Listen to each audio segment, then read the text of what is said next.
Colorants, before dyes or stains or anything pre-mixed or aniline dyes or earth pigments, Van Dyke crystals. And I'm going to pass these around. I just want you to see them, feel them, and then we're going to make some very easy to dissolve in warm water.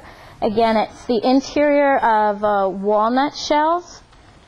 And this was the traditional finish certainly for walnut and for oak, and it's a very deep, rich brown. And what will that do for just black walnut? Will it unify it? It'll warm it a little bit, warm it up a little bit if it's really dark. I had a piece of black walnut. Is that good to use on the sapwood? When you have soft walnut and you see the hardwood and the sapwood?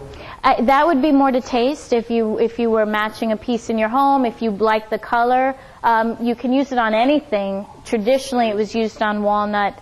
And I had a piece of furniture in a class I was in that was actually gilded wood. It was hideous, this little carved table. It was all gold. And we didn't know how to color it and darken it, and we actually wiped a little Van Dyke crystal over it and pre-mixed and just like antiqued it a little bit, and it looked beautiful.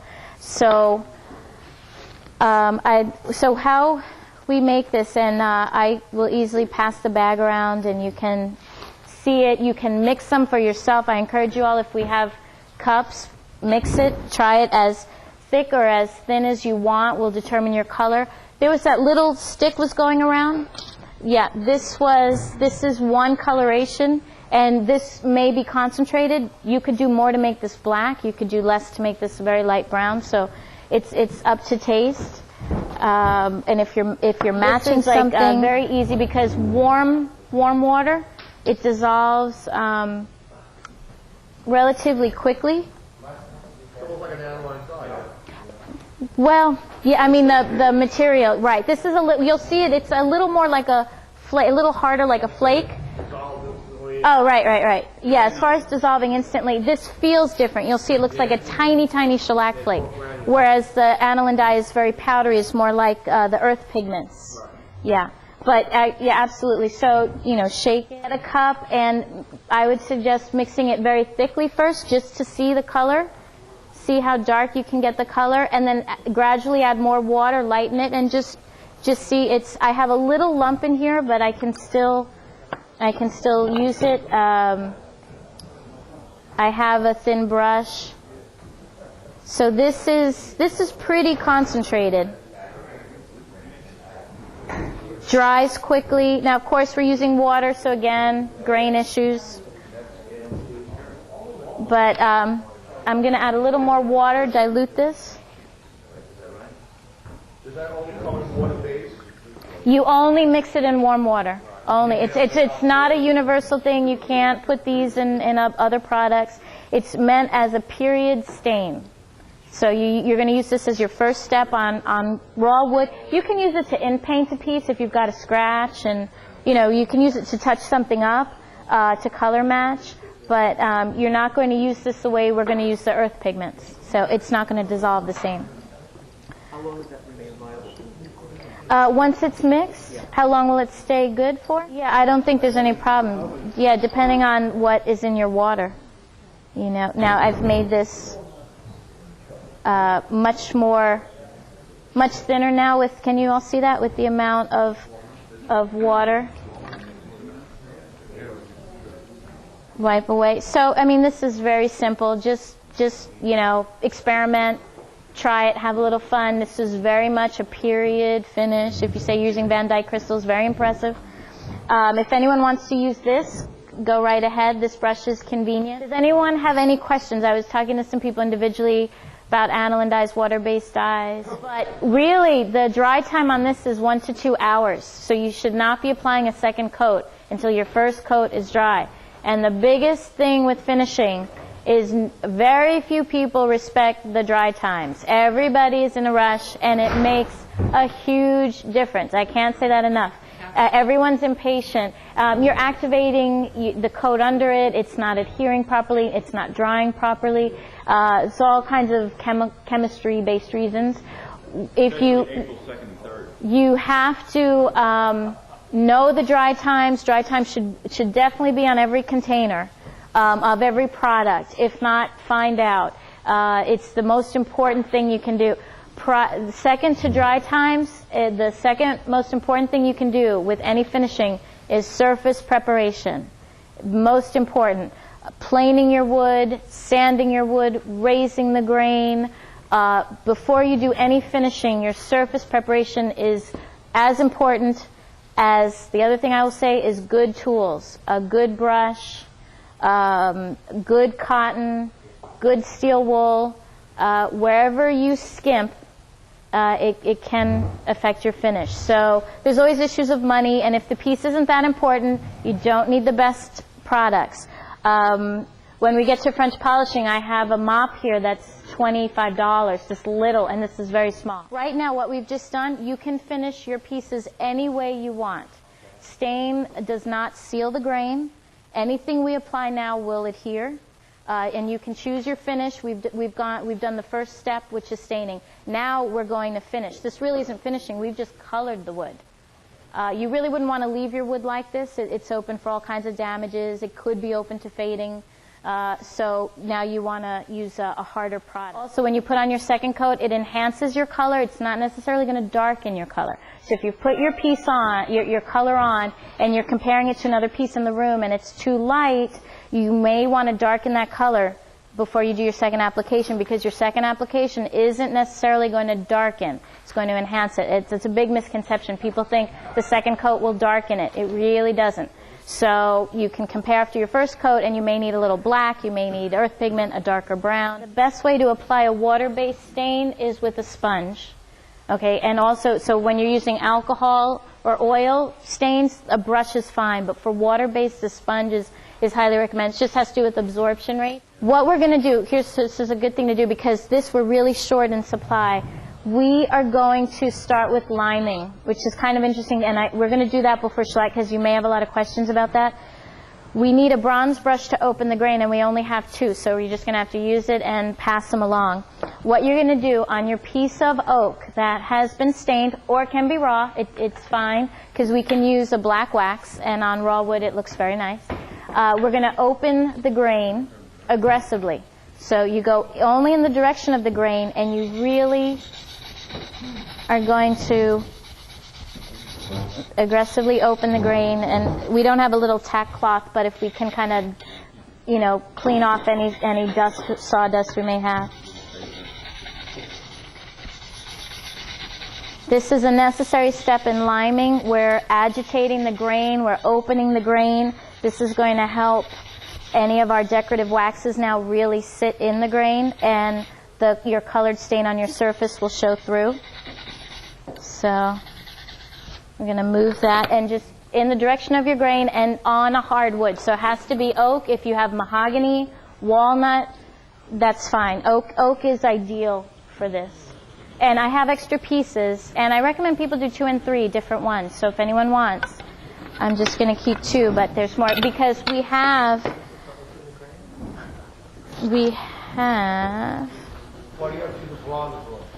The bronze brush is you'll feel it. It's aggressive enough that will open the grain. If you don't agitate your grain, it's going to be hard for this wax to penetrate, and we want the look of that green picture frame wherever. Yeah. It can be a brass brush. It can be a brass brush too, but you need a really hard metal. Yeah. It can be any kind of if you feel that, if you have any type of a metal brush that is. We're going to decorative waxes now. I brought 3. We have 5. The 2 that I didn't bring are verdigris and a blue, and so I didn't know if that was necessary. Guys, what are their names?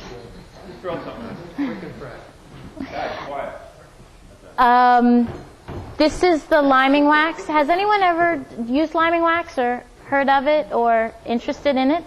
Yeah. Okay. So we've got enough. What we're going to do is scoop out some. This is where the tongue depressors come in handy. Scoop some out, and we need a little something to put them on. The liming is a very popular finish. I brought the terracotta because it looks very interesting depending on the color of stain you've used. If I've seen a nice ebony black stain, that's used, and someone has rubbed in this terracotta, and they've created this Asian lacquer look. And then you can finish with shellac, and it's incredible. Or an oil, actually. You can finish on this with an oil. Keep in mind this is wax, and nothing penetrates once you have wax down. So we'll talk about that as there's two ways to finish with these. But this is nice. If you have a dark color, this may be an interesting contrast. And then we also have the black patinating wax, which is a very beautiful finish. I'll pass this around. This is a piece of mahogany. I've used this on oak and on walnut just to show you quickly. Yeah, this is mahogany. Pass this around. This has a little liming wax on it and a little black wax. Again, you need an interesting grain for these, because what we're going to do is have them sit in the wax. This is one of the few times that we're also going to go against the grain. So you're going to go with the grain, against the grain. Whoever was working their dye in a circle, we're going to do that here. You want to take a generous amount. You almost want your wood, you don't really want to see the grain when you're first applying it. So really a good bit. And we're going to work it into the grain, with the grain, against the grain. We just want it in every pore possible. Did you say we should raise the grain first before we put that wax in? No, what we did was, with the bronze brushes, we're opening the grain. We're opening the grain so that it will accept as much wax as possible in the decorative little rings here. What about the stains?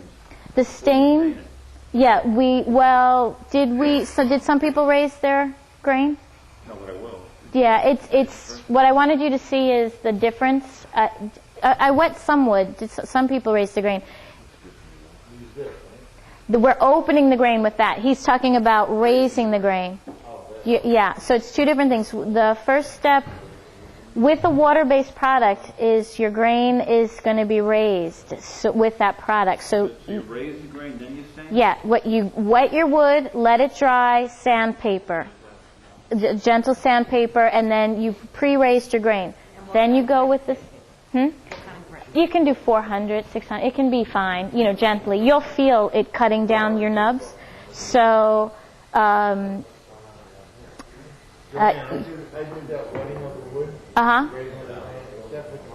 Yes. So yeah, I wanted everyone to do a piece without raising the grain so you can feel how much the grain is raised. If you're not using a water-based stain, you don't have to worry about your grain as much. But if you're using a water-based stain, a beautiful end result would be if you pre-raise your grain. So you're wetting it, just simple water, letting it dry. Make sure it's dry before you sand it. It's very important. And then a gentle sand, gentle cutting back, tack cloth to clean up any dust, and then you start with your water-based stain. So you do want to raise your grain. It will result in a beautiful finish if you go to that trouble. And then if you want to wax it after that, you brush it, We're going to apply the wax. over the color, you're brushing it? What we're going to do is we're going to apply the wax with the steel wool. So we're going to work the wax in right over the stain. So the brass brush.